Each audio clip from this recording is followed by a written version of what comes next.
একটা সময় ভারতবর্ষের মধ্যে শুধু নয়, গোটা পৃথিবীর মধ্যে সব থেকে অর্থনৈতিকভাবে শক্তিশালী আহ, অঞ্চল ছিল এই বাংলা। বাংলার কৃষক, বাংলার শ্রমিক, বাংলার যারা শিল্পী, আহ, তাদের কাজ, তাদের উৎপাদন সারা বিশ্বের বাজার ধরে রেখেছিল। তখন বাংলা মানে ছিল হচ্ছে গিয়ে সুজলা সুফলা, আর বাংলা মানে হচ্ছে গিয়ে তখন সমস্ত রাজাদের কাছে একটা সেই সোনার ডিম পাড়া পাখির মতো।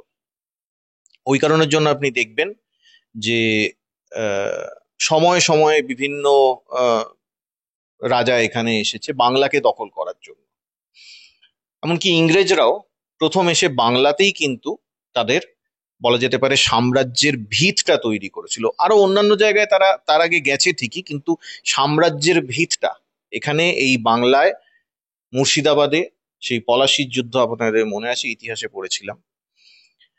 এবং পরবর্তীকালে দেখা গেছে যে এই যে ব্রিটিশরা, ইংল্যান্ড যে একসময় পৃথিবী শাসন করেছে, তারা যেই পৃথিবী শাসন করেছে সেই শাসন করার জন্য যে পৃথিবী দখল করার জন্য যে তাদের প্রধান অর্থের যোগানটা, সেটা আসতোই বাংলা থেকে। এবং আমাদের বাঙালিরা, আমাদের পূর্বপুরুষরা মুখের রক্ত তুলে সেই তাদের সবকিছু যোগান দিয়ে গেছে, ব্রিটিশদের যোগান দিয়ে গেছে। এবং তার জন্য আমাদেরকে উপর্যুপরি বহু আহ দুর্ভিক্ষ সম্মুখীন হতে হয়েছে। আমাদের সেই মন্বন্তর মনে আছে হয়তো, আহ বিশ্বযুদ্ধের সময়, দ্বিতীয় বিশ্বযুদ্ধের সময়ও মন্বন্তর আমরা দেখেছি বা এই বাংলা দেখেছে। তখন এই ব্রিটিশ সরকারই জোর করে উম বাংলা থেকে সমস্ত ফুড সাপ্লাইটা তাদের মিলিটারি সাপ্লাই লাইনে পাঠিয়ে দিত, এবং তাদেরকে সাহায্য করা করেছিল সেটাও ইতিহাসে লেখা রয়েছে। আজকে এই ভারতীয় জনতা পার্টির যারা পূর্বসূরি ছিল, সেই হিন্দু মহাসভা বা আরএসএস, তারা এবং তাদেরকে সহযোগিতা করেছিল আজকে বিজেপির যারা ফাইন্যান্সার, তারা কিন্তু বাঙালি নয়, তারা ভারতীয় হয়তো, অনেক অবাঙালি ভারতীয় যারা রয়েছে তারা সেই বিষয়তে সাহায্য করেছিল। এবং পরবর্তীকালে আমরা দেখেছি মাসুল সমীকরণ নীতি থেকে শুরু করে আরো অনেক ব্যাপারগুলো হয়েছিল যেগুলো বাংলার অর্থনীতিকে একেবারে ভেঙে দিয়েছিল। এটা তো ঠিকই যে দেশ ভেঙেছিল, দেশ ভেঙেছিল 47 সালে, কিন্তু আদপে ভেঙেছিল প্রধানত দুটো রাজ্য, বাংলা আর পাঞ্জাব। বাংলার যে শিল্পাঞ্চল যেটা ছিল, সেই শিল্পাঞ্চল যে কৃষি ভিত্তিক জায়গার ওপর নির্ভর করে, এই যেমন বাংলায় আমাদের কলকাতার আশেপাশে যে কটা চটকল ছিল, সেই চটকলগুলোর র মেটেরিয়াল, কাঁচা মাল আসতো, যে পাট, সেগুলো প্রধানত পূর্ববঙ্গে পড়ে যায়, তদানীন্তন পূর্ব পাকিস্তানে। তাহলে সেই কাঁচা মালটা আসবে কোথা থেকে? তাহলে কি হলো যে এখানের এই চটকলগুলো ক্ষতির সম্মুখীন হতে শুরু করে দিল। এইরকম ভাবে উপর্যুপরি বাংলার ওপর এবং বাঙালির ওপর আঘাত আসতে শুরু করলো।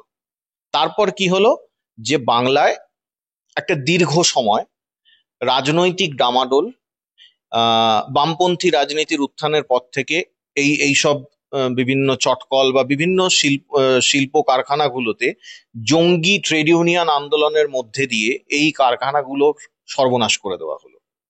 তাতে হলো কি যে বাংলার একটা দীর্ঘ সময়ের শিল্প বিরোধী ইমেজ তৈরি হলো। আর তার সঙ্গে সঙ্গে যেটা হতে শুরু করলো, এটা কিন্তু যে সদ্য ইতিহাসে হয়েছে তা নয়, বহু যুগ ধরেই হয়ে যাচ্ছে। সেটা ইংরেজরাও করেছিল, যখন চা বাগান তৈরি করছিল উত্তরবঙ্গে, তখনও বাইরে থেকে শ্রমিক নিয়ে এসে সেখানে বসিয়েছিল। বা যখন এই বড় বড় শিল্প কারখানাগুলো গাঙ্গেয় পশ্চিমবঙ্গে তৈরি হচ্ছিল, তখনও বাইরে থেকে শ্রমিকদের নিয়ে এসে এই কারখানাগুলো নিয়োগ করা হতো।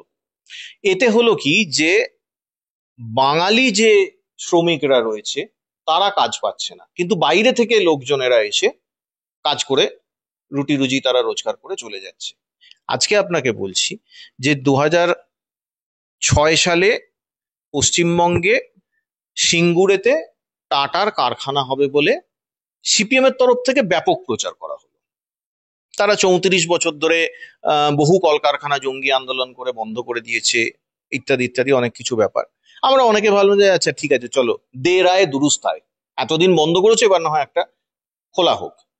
কিন্তু দেখা গেল কি, যে সেই কারখানা তৈরির মধ্যেও প্রচুর অস্বচ্ছতা রয়েছে এবং মানুষের আহ, ইচ্ছাকে, মানুষের যে দাবিকে, সেটাকে কোনোভাবেই মান্যতা দেওয়া হলো না, কোনো রকম গুরুত্বই দেওয়া হলো না। ওখানকার সাধারণ যে মানুষ যারা জমিদাতা ছিল, তাদের যা দাবি দেওয়া যা ছিল, সেগুলোকে কোনো গুরুত্ব না দিয়েই রীতিমতো পুলিশ লেলিয়ে দিয়ে লাঠি পেটা করে জমি কেড়ে নেওয়া হলো। এরকম বাংলার ইতিহাসে কখনো হয়নি যে সরকার একটা প্রাইভেট সংস্থার শিল্প কারখানা তৈরি করার জন্য জমি অধিগ্রহণ করছে এইরকম ভাবে পুলিশ লেলিয়ে দিয়ে, এবং সেটাও কিনা তারা বলছে জনস্বার্থে জমি অধিগ্রহণ করছে। মানে এই যে ব্যাপারগুলো হলো, সেইটার পর বাংলার যে শিল্প মানচিত্রে বাংলার যে অবস্থানটা ছিল সেটা আরো নিচের দিকে চলে গেল, এবং খুব স্বাভাবিকভাবেই তার একটা রিয়াকশনেতে বাংলায় একটা প্রবল গণ আন্দোলন দেখা দিল, এবং আহ বাংলা থেকে যথারীতি টাটাকে ফেরত চলে যেতে হলো।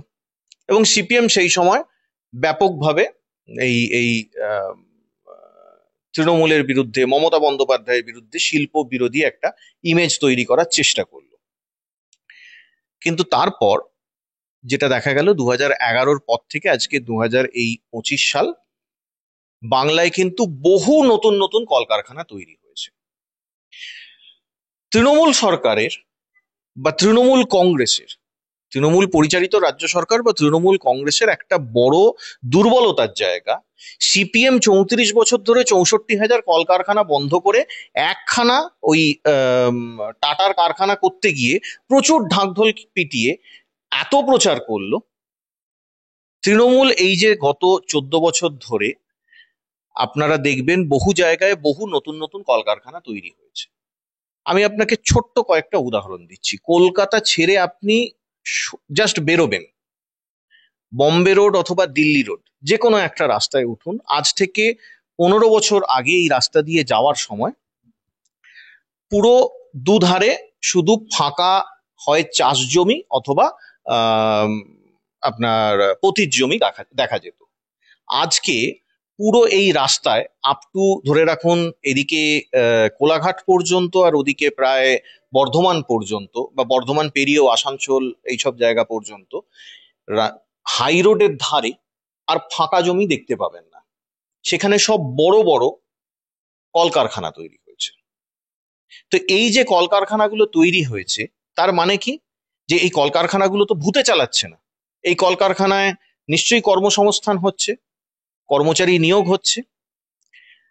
মানেটা হচ্ছে গিয়ে বাংলায় কর্মসংস্থান হচ্ছে। আনফরচুনেট কেস হচ্ছে এইটা, যে তৃণমূল কংগ্রেস এই ব্যাপারটা নিয়ে সেইভাবে কালচার না করার জন্য সেইভাবে প্রচারও করেন।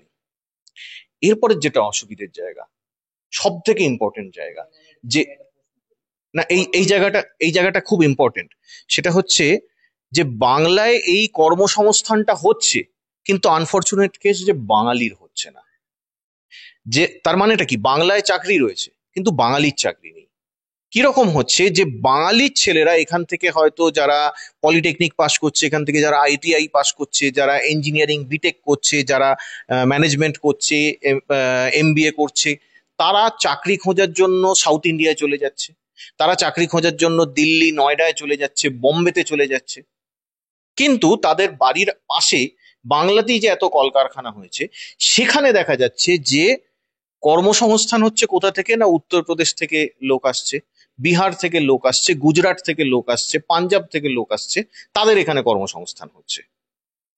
এর পেছনে একটা বড় কারণ কিন্তু এই যে কলকারখানাগুলো স্থাপিত হচ্ছে, এর প্রধান বিনিয়োগটা আসছে ওইসব জায়গা থেকে।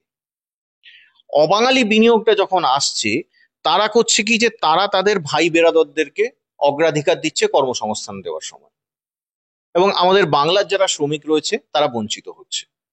এইটা আমাদের বাংলার অর্থনীতির ওপর একটা খুব খারাপ প্রভাব ফেলছে। অর্থনৈতিক দিক থেকে শক্তিশালী হতে গেলে ব্যবসা, কিন্তু সেই ব্যবসা করছে অবাঙালি মাওরালি, তারাই করছে। তাদেরই লোক এসে কর্মচারী হুম হুম হচ্ছে, বাঙালি কাজও পাচ্ছে না, ব্যবসা হুম। করছে না। কোথাও কি একটা মনে হচ্ছে বাঙালিকে কোণঠাসা করা হচ্ছে, অর্থনীতিকে দুর্বল করা হচ্ছে, যাতে একটা ব্যবসা করতে পারে, একদম ঠিকই তো, এরা চাকরি করুক শুধু? ঠিকই তো। বাঙালিকে অর্থনৈতিকভাবে কোণঠাসা তো করা হচ্ছেই। আমি তো বললাম যেটা, যে এই মাসুল সমীকরণ নীতির মধ্যে দিয়ে বাঙালি যেসব শিল্পপতি রয়েছে তাদের তো কোমর ভেঙে দেওয়া হয়েছিলই। আপনি বলুন না যে এই যে আহ আপনারা স্যার রাজেন মুখার্জির নাম শুনেছেন, বা আমি শুধু রাজেন মুখার্জি একজনের কথা বলছি, অনেকে আলামোহন দাস থেকে শুরু করে বহু বিশিষ্ট বাঙালি শিল্পপতি ছিলেন, যারা শুধু বাংলায় নয় সারা দেশে এক একজন বিখ্যাত ব্যক্তিত্ব ছিলেন। আজকে আপনি দেখুন যে বাংলার প্রথম 30 জন আহ বিত্তশালী মানুষের, যে বাংলায় থাকেন এরকম প্রথম 30 জন বিত্তশালী মানুষের যে লিস্ট রয়েছে, তার মধ্যে সম্ভবত 3 জন বাঙালি রয়েছেন, মাত্র 3 জন, 2 জন কি 3 জন। বাকি সব রয়েছে ওই হয় মারোয়ারি না হলে গুজরাটি। এর পেছনে একটা বড় কারণটা হচ্ছে গিয়ে, আপনি ব্যবসাটা আহ করবেন, কারা ব্যবসা করে? হয় যারা ব্যবসায়ী ফ্যামিলি থেকে এসেছে তারা ব্যবসা করে, তা না হলে এই যারা ইনোভেটিভ ব্যবসা করে।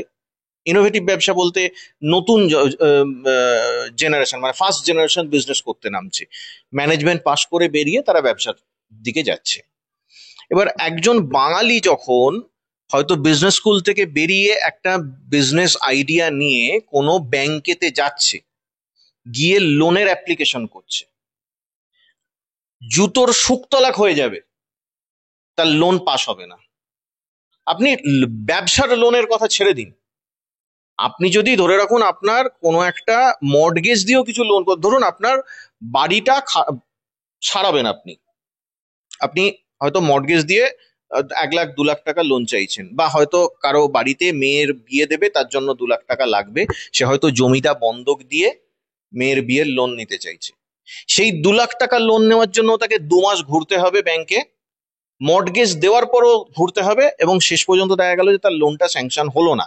যদি সে বাঙালি হয়, তার লোন স্যাংশন হওয়ার সম্ভাবনা, আমি রিসেন্ট ব্যাংকেরই কয়েকজন কর্মচারীর কাছ থেকে শুনছি যে তার বাঙালিদের লোন স্যাংশন হওয়ার সম্ভাবনা 20% ম্যাক্সিমাম, বাকি 18% ক্ষেত্রে রিজেক্টেড হয়ে যায়। অন দ্য আদার হ্যান্ড, আপনি যান কোনো গুজরাটি, কোনো মারোয়ারি, তারা একটা ব্যবসা খুলবে বলে কাগজপত্র তৈরি করে যাচ্ছে, লাখ টাকা নয় কোটি কোটি টাকা লোনের অ্যাপ্লাই করছে, লোন স্যাংশন হচ্ছে, টাকাটা নিচ্ছে, রিপে করতে পারছে না, বিদেশে পালিয়ে যাচ্ছে। বিদেশে তারা পালিয়ে যাচ্ছে কি করে? এই এই নীরব মোদী, মেহুল চোকসি, এই যারা রয়েছে, এরা যে বিদেশে পালালো, লক্ষ লক্ষ কোটি টাকা, আমাদের, আমার আপনার উপার্জন করা টাকা যেগুলো ব্যাংকে আমরা রেখেছিলাম, সেই টাকাটা চুরি করে ওরা বিদেশে পালিয়ে গেল। কিভাবে পালালো? বিজেপিকে কোনো রকম প্রণামী না দিয়ে ওরা পালাতে পেরেছে? অবশ্যই বিজেপিকে প্রণামী দিয়ে তবে গিয়ে বিদেশে যাওয়ার টিকিটটা ওরা কাটতে পেরেছে, তারা পালিয়ে গেল।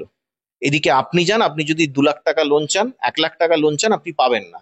তো বাঙালি ছেলেরা যদি লোন না পায়, যদি ফাইন্যান্সের ব্যবস্থা, দেখুন ব্যবসা করতে গেলে আপনার প্রথম যে জিনিসটা, সেটা হচ্ছে গিয়ে ভালো ব্যবসায়িক কোনো আইডিয়া দরকার। 2 নম্বর ব্যাপার, শুধু আইডিয়া থাকলেই হলো না, 2 নম্বর ব্যাপার তার ফাইন্যান্স দরকার, মানে ব্যবসার পুঁজিটা দরকার। সেই পুঁজিটা ব্যাংক স্যাংশন করছে না, বাঙালি ব্যবসা করবে কি করে? যত মানে ব্যাংকগুলো রয়েছে, ব্যাংকগুলো বাংলায় ব্যাংক ম্যানেজার পাঠাচ্ছে বা ব্যাংকের এমপ্লয়ি পাঠাচ্ছে যত অবাঙালিদেরকে, তারা ব্যাংকেতে গিয়ে বাংলায় পরিষেবা দিতে রাজি হচ্ছে না পর্যন্ত। আপনি গিয়ে ধরে রাখুন একজন হিন্দি জানেন না, এরকম কোনো একজন সাধারণ মানুষ, হয়তো খেটে খাওয়া মানুষ, হিন্দি জানে না, সে ব্যাংকেতে গিয়ে তার খাতা আপডেট করাতে যাচ্ছে, সেইটা করাতে গিয়েও তাকে অপমানের সম্মুখীন হতে হচ্ছে। তাকে বলছে যে হিন্দি মে বাত করো, বলছে আমি হিন্দি জানি না, যে তো ইহা সে ভাগো। এইরকম একটা অবস্থা। মানে অ্যাকচুয়ালি এইটা হচ্ছে গিয়ে ভারতীয় জনতা পার্টির বা আরএসএস এর যে একটা সুপ্ত এজেন্ডা রয়েছে, হিন্দি, হিন্দু, হিন্দুস্থান, এই এজেন্ডার একটা কি বলা যেতে পারে বহিঃপ্রকাশ হচ্ছে এইরকম, যে অহিন্দি যে জাতিগুলো রয়েছে, সেই অহিন্দি জাতিগুলোর মেরুদণ্ডটাকে ভেঙে দাও। এবার মেরুদণ্ডটা কিরকম ভাবে ভাঙবে? হাতে মারতে না পারলে আগে ভাতে মারো। সেই ভাতে মারার প্ল্যানিংটা হচ্ছে এই রকম যে ব্যাংকিং সিস্টেমটা অবাঙালিদের হাতে চলে যাচ্ছে। অবাঙালিদের হাতে ব্যাংকিং সিস্টেম চলে যাওয়ার জন্য বাঙালিরা ব্যবসায়িক লোন পাচ্ছে না। তার জন্য বাঙালি নতুন শিল্পপতি বা বাঙালি নতুন ব্যবসা চালু হচ্ছে না। বাঙালি নতুন ব্যবসা চালু না হওয়ার জন্য যত অবাঙালিরা এসে এইখানে পুঁজির দখলদারি নিচ্ছে। অবাঙালি যখন পুঁজির দখলদারি পেয়ে যাচ্ছে তখন হচ্ছে কি কি যে তারা বাঙালিদেরকে আর কাজে নিচ্ছে না। বাঙালিদের কিরকম কাজে নিচ্ছে, খুব বেশি হলে যা আচ্ছা ঠিক আছে এখানে আমি একটা কারখানা করেছি, কারখানার দারোয়ানটা ওই বাঙালি, কিন্তু হ্যাঁ 7,000 8,000 টাকা, কিন্তু ইঞ্জিনিয়ার যে রয়েছে যাকে হয়তো 50-60 হাজার টাকা 1 লাখ 1.5 লাখ টাকা মাইনে দেবে সেটা আমি নিয়ে আসবো গুজরাট থেকে। ঠিক আছে, আর বাঙালি ছেলেদেরকে তাদের অর্থোপার্জন করার জন্য বাইরে যেতে হচ্ছে। এবার কেউ যদি প্রশ্ন করে যে না বাঙালি ছেলেরা কম্পিটেন্ট নয়, যোগ্যতা নেই, যদি তাই হয়ে থাকে তাহলে বাঙালি ছেলেদেরকে সাউথ ইন্ডিয়ায় কি করে কাজে রাখছে বড় বড় কোম্পানিগুলো? বাঙালি ছেলেদেরকে নয়ডায় বড় বড় কোম্পানিগুলো কাজে রাখছে কি করে? বাঙালি ছেলেরা কম্পিটেন্ট নয় না। আসলে বাঙালি পুঁজিকে এই ভারতীয় জনতা পার্টির সুপ্ত এজেন্ডার মধ্যে দিয়ে তিলে তিলে পিষে মেরে ফেলা হচ্ছে, এবং সেইটার জন্য বাংলায় নতুন শিল্প স্থাপন হচ্ছে না, বাঙালির কর্মসংস্থানও হচ্ছে না। এইভাবেই বাংলার অর্থনীতিটাকে এরা ধসিয়ে দিতে চাইছে বাংলাকে দখল করার জন্য। বিভিন্ন রাজ্যে বিজেপি ক্ষমতা, সেখানকার রাজ্যের সম্পদ কর্পোরেটদের হাতে তুলে দেওয়া হচ্ছে, বাংলায় আসতে পারছে না। বাংলায় আসলে কি ইংরেজরা যেভাবে ভারতবর্ষ লুটে নিয়ে গেছে, বিজেপি কি বাংলায় এসে এরকম করতে চাইছে? হ্যাঁ ঠিকই তো। বিজেপি তো বাংলায় দেখুন, ওরা সেই সময় ব্রিটিশদের দালালি করেছিল, আজকে ওরা বানিয়াদের দালালি করছে। তো যারা পুঁজিপতি হয়ে থাকে, দেখুন ওইসব আহ, বড় বড় কথা বলে লাভ নেই। পুঁজিপতিরা তাদের পুঁজির হিসেবটা বুঝে নেবে। কেউ যদি বলে থাকে হ্যাঁ অমুক শিল্পপতি দারুণ সমাজসেবার কাজ করে থাকে, টাটা মানে একটা আলাদা ব্যাপার, না আমি ওসব বিশ্বাস করি না। টাটাও একটা শিল্পপতি, টাটাও এখানে এসেছিল ব্যবসা করার জন্য। সে তার নিজের ধান্দাটা, নিজের মুনাফাটা ঠিক গুণে গেথে তুলে নিয়ে চলে যেত। ঠিক আছে, এবার প্রতিটা কোম্পানিরই এখন একটা বাধ্যবাধকতা, সেটা হচ্ছে এই সিএসআর, কর্পোরেট সোশ্যাল রেসপন্সিবিলিটি। তার জন্য যদি এখান থেকে চুষে নেয় ওরা 100, তাহলে হয়তো 1 টাকা 2 টাকা এখানে ছুঁড়ে দেবে একটু মানুষের আশীর্বাদ কুড়োনোর জন্য। তো এদেরকে মহান বানানোর কিছু নেই। আর বিজেপি এখানে রাজনৈতিক ক্ষমতাটা তো দখল করতে চাইছে এই জন্যই, যাতে করে ওদের যে দোসর, ওদের যে ফাইন্যান্সার পুঁজিপতি যারা রয়েছে তারা তাদের হাতে বাংলাটাকে তুলে দিতে পারে। বাংলার যে রিসোর্স রয়েছে, বাংলার যে এই প্রকৃতি রয়েছে, বাংলার যে এই খনিজ সম্পদ রয়েছে, বাংলার যে এই উন্নত মানব সম্পদ রয়েছে, এই পুরো রিসোর্স গুলোকে তাদের হাতে যাতে তুলে দিতে পারে, এরা যাতে লুটে পুটে এদের মুনাফাটা তুলে নিতে পারে। আপনি দেখুন বাংলায় চাষিরা ঠিকঠাক দাম পাবে না, এটা তো রয়েছেই। বাংলা হচ্ছে গিয়ে কৃষিতে ভারতবর্ষের মধ্যে অন্যতম প্রথম সারির রাজ্য। তাহলে কি যে বাংলায় যদি আজকে কৃষিভিত্তিক কোনো শিল্প করা হয় তাহলে সেটা খুব ভালোভাবে মানে লাভজনক হবে, 1 নম্বর। 2 নম্বর ব্যাপার হচ্ছে বাংলায় যে প্রাকৃতিক সম্পদ রয়েছে সেই প্রাকৃতিক সম্পদের কারণে বাংলায় পর্যটন শিল্প দারুণ লাভবান।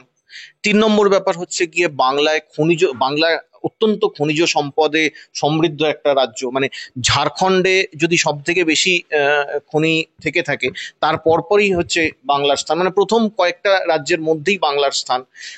বাংলাতে কয়লা থেকে শুরু করে মানে নানা রকম খনিজ পদার্থ পাওয়া যায়, বাংলায় তেল পাওয়া যাচ্ছে। তো এই রকম একটা ব্যাপার, এবং সব থেকে বড় ব্যাপার হচ্ছে বাংলায় নদী বন্দর রয়েছে যেটা অত্যন্ত সুরক্ষিত, বাংলায় সমুদ্র বন্দর রয়েছে। বাংলা বর্ডার স্টেট, তিনটে দেশের সঙ্গে বাংলা বর্ডার শেয়ার করছে। তো এই রকম একটা স্টেট, এর মধ্যে দিয়ে বাণিজ্যের রাস্তাটাও খুব সহজভাবে আমরা বাণিজ্য পথগুলো এর মধ্যে দিয়ে পেতে পারি। তো এত বাংলার ফেসিলিটি রয়েছে, বাংলার এত সুযোগ সুবিধে রয়েছে, তাহলে এই রাজ্যটা যদি কোনোভাবে বিজেপি দখল করতে পারে তাহলে বিজেপির যারা দোসর শিল্পপতি যারা রয়েছেন, এই আম্বানি আদানি যারা রয়েছে, তারা তো মানে ফুলে ফেপে উঠবে, মানে তারা লাভবান হয়ে যাবে। আজকে যদি তারা অন্যান্য 4-5টা রাজ্য, 8-10টা রাজ্য দখল করে যতটা না, মানে 8-10টা রাজ্যে শিল্প স্থাপন করে যতটা না মুনাফা কামাতে পারবে, বাংলায় যদি শিল্প স্থাপন করতে পারে তাহলে তার থেকে ঢের বেশি মুনাফা কামাতে পারবে। এতে বাঙালির লাভ না তো? দেখুন, এখন এই পুঁজিবাদী সভ্যতা যেরকম দাঁড়িয়েছে তাতে আহ, এইভাবে না বাঙালির লাভ না ক্ষতি, এই কথাগুলো ঠিক সরাসরি বলা যায় না। যেমন আমাদেরকে পুঁজিকে আমন্ত্রণ জানাতেই হবে, সেটা আমরা দেখেছি যে ওই বেঙ্গল গ্লোবাল সামিটের মাধ্যমে পুঁজিকে আহ্বান জানানো হয় প্রতি বছর। বিভিন্ন পুঁজিপতিরা আসে এখানে বিনিয়োগ করার জন্য। এটা তো ন্যাচারালি, এই জিনিসটাকে আপনি একেবারে এড়িয়ে যেতে পারবেন না, স্বাভাবিক ব্যাপার। কিন্তু আমাদের বাঙালিদের লাভ তখনই প্রকৃতভাবে হবে যদি এই পুঁজিটা বাংলার ইন্ডিজেনাস, মানে অভ্যন্তর থেকে উদ্ভূত বাঙালির পুঁজি যদি হয়ে থাকে, যে বাঙালিরাই বাংলাতে বিনিয়োগ করছে এবং একটা বাঙালি শিল্প প্রতিষ্ঠান তৈরি হচ্ছে, বা একগুচ্ছ বাঙালি শিল্প প্রতিষ্ঠান, একটা বাঙালি শিল্প প্রতিষ্ঠানের চেন তৈরি হচ্ছে, যাতে বেশি বেশি করে বাঙালিরা কাজ করতে পারছে, বাঙালিদের কর্মসংস্থান হচ্ছে। এইটা হলে তবেই গিয়ে কিন্তু বাঙালির অর্থনীতির বিকাশ হবে এবং বাংলার যে অর্থনৈতিক মেরুদণ্ডটা শক্তিশালী হবে। কারণ বাইরে থেকে যারা আসছে তারা হয়তো এখানে যদি বিনিয়োগ করে, তারা যদি ওই 2-4টে, আমি তো বললামই যে প্রধানত তারা হাই লেভেল ওয়ার্কার নেয় বাইরে থেকে, তাদের নিজেদের ভাই বেরাদরদেরকে, নিজেদের জাতের লোকেদেরকে নেয়, আর বাংলা থেকে ওই লো লেভেল কয়েকজনকে হয়তো নিল। আমি যদি ধরেও নিই যে সেই কর্মসংস্থানটাও যদি হচ্ছে, আমি এটাও ধরে নিই, কিন্তু দিনের শেষে তারা যে মুনাফাটা কামাবে সেই মুনাফাটা কিন্তু তারা ওই গুজরাট, তারা ওই রাজস্থানেতেই নিয়ে যাবে, তারা উত্তরপ্রদেশেই নিয়ে যাবে, বাংলার জন্য কিছু রাখবে না। কিন্তু আজ যদি কোনো বাঙালি শিল্পপতি এখানে বিনিয়োগ করে, তাহলে সে যে প্রফিটটা কামাবে, সেই যে লাভটা কামাবে, সেটা বাংলাতেই থাকবে এবং সেইটা বাংলাতে আরো ফার্দার অর্থনৈতিক উন্নয়নের জন্য, বাংলায় আরো বেশি করে শিল্পায়নের জন্য সেটা কাজে লাগাতে পারবো আমরা।